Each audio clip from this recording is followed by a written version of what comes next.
Welcome to a brand new series, the Player Power Ranking, where every single month I'll be giving you a power ranking of the best 10 players in the world. And I'm going to be doing this every single month to the end of the season. And I want to see if my top 10 are the exact same or what it should be for the Ballon d'Or of next season. I've done the exact same for the Club Power Ranking on my main channel. So if you guys want to watch that, go watch that. The link is in the description. But this one is going to be Player Ranking. And I can't lie. Player ranking compared to club ranking is a lot more difficult because there's so many great players and you need to rank them accordingly on what they've done. Also, very quick caveat, very something that for you to bear in mind. I've taken, of course, which you have to, taken into account what they've done heading into the end of last season and then carrying it over to this season. So I'm not going to put someone that scored 7 goals this season but did nothing last season because it's only literally 1 week or 1 month. This is taking a lot into account from last season and then heading into this season. And then maybe in September, if that Donny still continues his great form, then he's going to come in and someone's going to go out. But that's something to bear in mind. And that, in my opinion, is the way you should do it. But before I give you my top 10, don't forget to like the video, subscribe to the channel if you are new to the second channel, and of course, comment your own top 10 player ranking. You got it? Ready? All right, the first one is, for me, number 10 is Virgil van Dijk. At the moment, he's the only defender, the only centre-back that I have. Ended last season as the best centre-back in the world. And in my opinion, listen, the Ballon d'Or comes out in the next 2 weeks. He should be the highest placed defender. I think that should be a given. Like last season, what he did alongside, of course, Trent, alongside Konate was out as well. It was Gomez who was out. It was Kwanzaa. And, of course, Robinson was there, but he wasn't consistent. Bro, he was the best defender, the most important defender. But this season, with Konate, his head is somewhere else.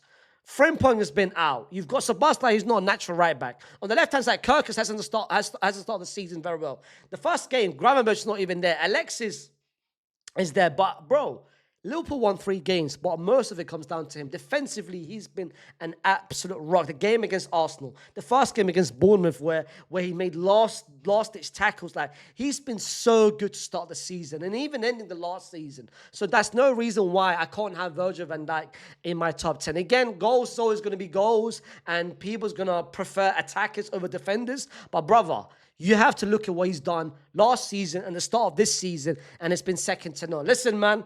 Maybe next month I might be bringing a Dean Huijsen into the equation. But at the moment, Virgil van Dijk is easily, for me, a top 10 performer of this new power ranking. 9th place, I have got Hakimi, another defender. And you saw what happened last season. Ended the season, bro, undisputed as the best right back.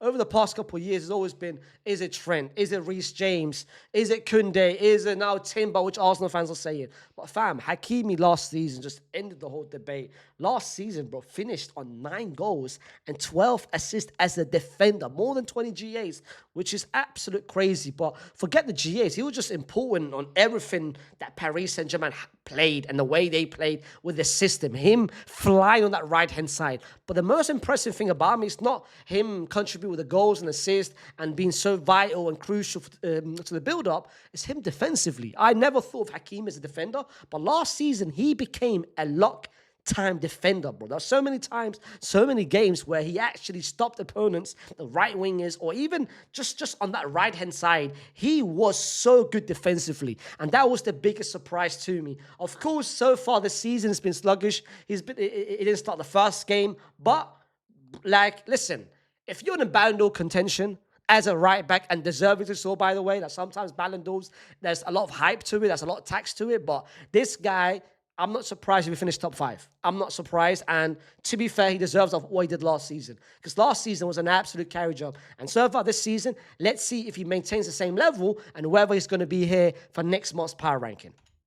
Number 8 is someone who last season was amazing. And so far this season, it's carrying the form continuously. Like, bro, last season ended with 17 goals and 18 assists. And, bro, it's not hard. Sorry, it's not easy to come to a Bayern side and be one of the most important players and best players. And that's what he did in his debut season. Like, he basically told everyone, listen, the right wingers in the world, the Salahs, Lamine Yamal, the Bukayo Saka, I should be one of them. And if you told me over the last 12 months who's the best three right wingers in the world, I'll put Michael Olise in that third place position. Because what he's done since last season and so far carrying this season, strong start with 4 goals. I think he scored the first 2 Bundesliga with the Super Cup as well against Stuttgart. But brother, him and Harry Kane, they are going to be massive whether Bayern Munich wants to win a Champions League or whether they don't. Because it depends on Harry Kane and it depends on him, especially with Jamal Musiala going down. Because the creation all comes down to him. And he is such a massive focal point for that Bayern team. And bro, I watched a couple of games of Bayern this season, and he's been as impressive as he was last season. I didn't want to add his Club World Cup stats into the equation because he's stat padded. Let's be real, against Auckland, the team from New Zealand, which it's the same pro team, bro. I can score 4 goals against them, but it doesn't take anything away from Olise and what he did last season, so far this season, and he's deservedly a top 10 power ranking player, 100%. 7th place is Mr. Pedri Gonzalez for me. This is again my opinion and my opinion only.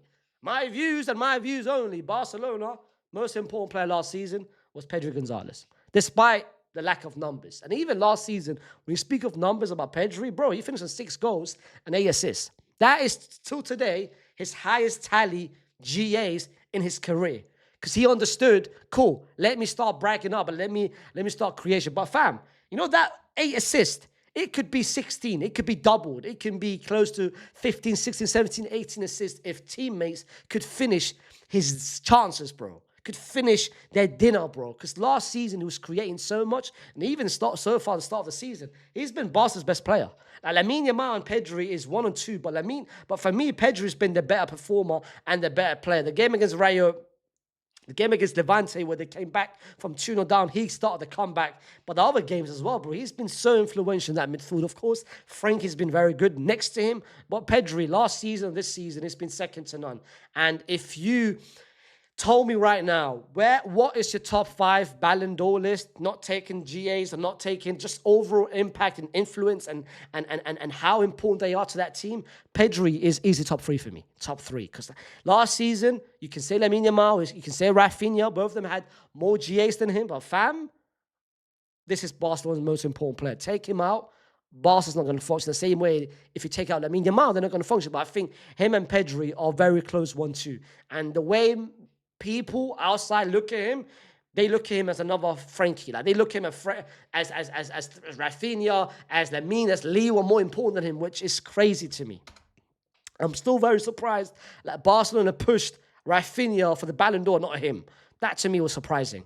But 6th place is Mr. Raphinha. 6th place and 5th place for me is very close. Listen, you guys already know what I feel about Raphinha as a player, but at the same time, when I make this kind of power ranking, I can't deny he needs to be in there just because of what he did last season, bro. Last season, listen, before I say about last season, there's a big difference between the best 3 players and the best 3 performances. Now, you can be a performer and not the best player, because performer is what you do on that specific season, but not necessarily you the best player, if you know what I mean. Last season, Raphinha was the top 3 performer, and no one can even question it. No one can question it. Bro, he finished with 34 goals and 22 assists in 57 games. His Champions League numbers was absolutely insane. So far, to start the season, he's having a sluggish season, and 6 and 5 was very close to me, but I edged it to someone else who had only 1 more GA higher than him, but also because of how much he meant to that respective team. Whereas Raphinha had the likes of Lamine Yamal, had the likes of Pedri, but the person after that, Salah. Similar numbers. They both won the league, but for me, he finished with 34 goals and 23 assists in 52 games. But at the same time, he was responsible for 71% of Liverpool goals last season, which is absolute insane. This is why I say about Raphinha. Raphinha had the likes of Lamine Yamal, had the likes of Pedri that helped and contributed alongside him. And if Raphinha had a poor game, then Lamine Yamal could step up. Brother, last season, if Mo Salah had a poor game, no one could help him. Like, you saw the game against Paris Saint-Germain. He looked for help. He said, bro, I can't carry you every game. He looked for help, and his teammates couldn't help him, and Liverpool got knocked out from the Champions League. But so far this season, he started the season strong. It's so slow, But now you've got players next to him that can do it. Ikitike, Wirtz, who's going to get better. But now you've got Isaac that's going to help massively. And maybe Mo Salah's going to go down, and maybe his GAs might not be the same. But his impact, I still think, will be the same. But it's very important to bear in mind, he's had a slow start. So maybe next month, he might be lower. But it might be something now. He knows Isaac is here. He knows Ikitike is here. He knows Wirtz is now here. He might understand, you know what? Let me now improve and let me get better myself. And we might see him higher in next month. You never know. 4th place. You guys, I think 4, 3, 2, 1, I think should be the same for every single person. And 4th place for me is Harry Kane. Last season, finally ended his drought. Finally ended his trophy drought and won the Bundesliga. But the numbers that he produced on the way there, the numbers he produced in all competitions last season were 38 goals and 11 assists. He finished on 3 goals in the Club World Cup. But brother, so far this season started impressively with 6 goals and 2 assists. And by the way, I'm not even taking into account that, that international, the 2 games which he played against Norway. I know he's, not Norway, that was Haaland. The game against Serbia where he scored. I'm not taking any sort of international qualifiers into account. I'm not. But brother, being on 8 GAs already, and we're in September, and you haven't played a single game in September, is very impressive. But the overall impact, buy-in, when they need goals, when they're trying to find goals, they look for him. And he, last season, did very well to carry that, did very well to contribute to that. And they finally won the league. He won a 2nd trophy against Stuttgart as well. But now, the next drought and the next goal should be the Champions League. And this is why he needs to step in this year around. Now, last year, I think he underperformed. And he's got a Champions League record of not delivering when he needs to for Bayern, even if you go back to Spurs as well. But fam, this season is massive for Kane. Because I can't lie, Kane last season should easily be top 10 in the Ballon d'Or race when it comes out in 2 weeks. But he's got a good argument if he continues to start this had so far and takes Bayern to glory days. Fam, he could be number 2, number 1 by next, if the power ranking, by next March, by next April. But so far this season, he's done very well. 3rd place is someone who has started for me the best of any player, just in terms of what I've seen. And that is Mr. Kylian Mbappe. We know what happened last season. Slow start, let's be real, bad start last season, but he ended it very strongly. He won the Pichichi, he won the Golden Boot, he had a very good ending to last season. Then, with the Nations League, he scored 2 and assisted 2 against Germany and Spain. So 4 GAs against 2 of the biggest nations in the world. And now, so far this season, he's on 3 goals. But so far this season is a different Mbappe. 1, the shirt number is different, as you guys can see. Secondly, he looks healthier. He looks leaner. He looks better. He looks just absolute quicker. He looks faster.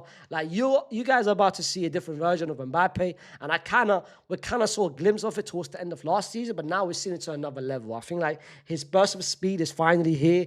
His first touch, it is so good to see what we expected to see when we first signed Mbappe. We didn't get to see it start of last season, but now we're seeing it to another level. And I feel like now we might get to see the peak Mbappe. You know what I mean? The 2022 World Cup Mbappe. And hopefully that's the version that we get. But so far this season, he's taken to another level. And if you wanted to just base on this season only, this guy has got a very good argument to be number 1. But he's not number 1 because I am doing it how last season ended. And the next 2 players were much better than him. And starting with number 2, Mr. Lamine Yamal. Ended last season as a top 3 performer and player. This is what I said earlier about with Raphinha. It's a big difference being a performer and being the best player. A performer is there. You kind of need the system to be around you. You kind of need the system to help you. You kind of need the goals to be shared and basically given to you. Whereas a player,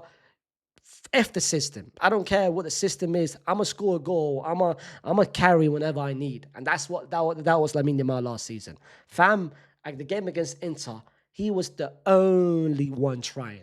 Like, you looked at Raphinha, this Donny was non-existent. Yes, I know he scored, but still, you looked at this guy, he was the one that tried everything to bring Barca back. He was the one that literally carried Barca for that game. And most of last season, him and Pedri, for me, were the 2 players. Last season, 2 goals against against France in the Nations League, and even so far this season, got 2 goals and 2 assists. Strong start to the season alongside Pedri. But Lamine Yamal, this season, you've seen a different version of him. You've seen a version where he's looking for his goal. He's looking to shoot. Last season, start of last season, you could see he was assist first, goal second. And there was an interview he had start of the 2025 where he said, and he admitted that, listen, I'm still young, but I want to look for my goals. I want to score more goals compared to what I've been doing so far this season. And you saw towards the end of last season, he was looking for a shot a lot more. So far this season, but he's averaging a sort of stat. He's averaging 6.4 shots every game, which is a lot more compared to what it was last season, especially the beginning of last season. But Lamine Yamal, I'm not surprised if he finishes on 20 goals, 30 goals across all competition this season. But you guys are going to see a much better version of Lamine Yamal, even though last season was absolutely insane. And listen, the Ballon d'Or is always going to be between him and Dembele, but for me, it has to be Dembele. Ended last season as the best individual player and best collective player. Like, he had the numbers and I had the trophies to back it up, the treble. And he was the biggest distributor, the best performer out of all the Paris Saint-Germain. And again, Paris Saint-Germain were very great collectively. The midfield was absolutely amazing with Vitinha, Fabian Ruiz, and João Neves. Cavara, when they signed him in January, was very good. Due had a massive impact on that final. But the spark, the person who brought Paris Saint-Germain, the person who kickstarted the form of Paris Saint-Germain in January, even December, if you go back to December, was this man, where he first got introduced, playing as a new role, that false 9 role, and he took it and ran with it. The numbers he produced last season was absolutely insane. Scored against both Bayern and Madrid in the Club World Cup, despite not even being 100%. And so far this season, got 2 goals and 2 assists. Bro, like Dembele, for me, is the Ballon d'Or winner after what he did last season. But so far, he's carrying the form to this new season. And this is my top 10. Listen, this is now the August edition. September edition could be completely different because it's going to be more about this season compared to last season. But I can't enter this season and not have a top 10. And the best way to do it is to bear in mind what they did last season. But the next September's edition could be very different to this top 10. My top 10 heading into this season, and so far in August, is Dembele 1, Lamine Yamal 2, Mbappe 3, Kane 4, Salah 5th, Raphinha 6, Pedri 7, Olise 8, Hakimi 9, and Virgil 10. Put down in the comments what your top 10 player ranking, power ranking is. If you guys want to watch the club edition, go to my main channel. You guys can watch that, and I'll give you my top 10 list so far. Same format of this one. I'm going to be doing this similar to the club version every single month. And let's see who is the next top 10 players of September edition. Don't forget to like the video, subscribe to the channel, and comment your own thoughts. And I'll see you soon with another video. Peace.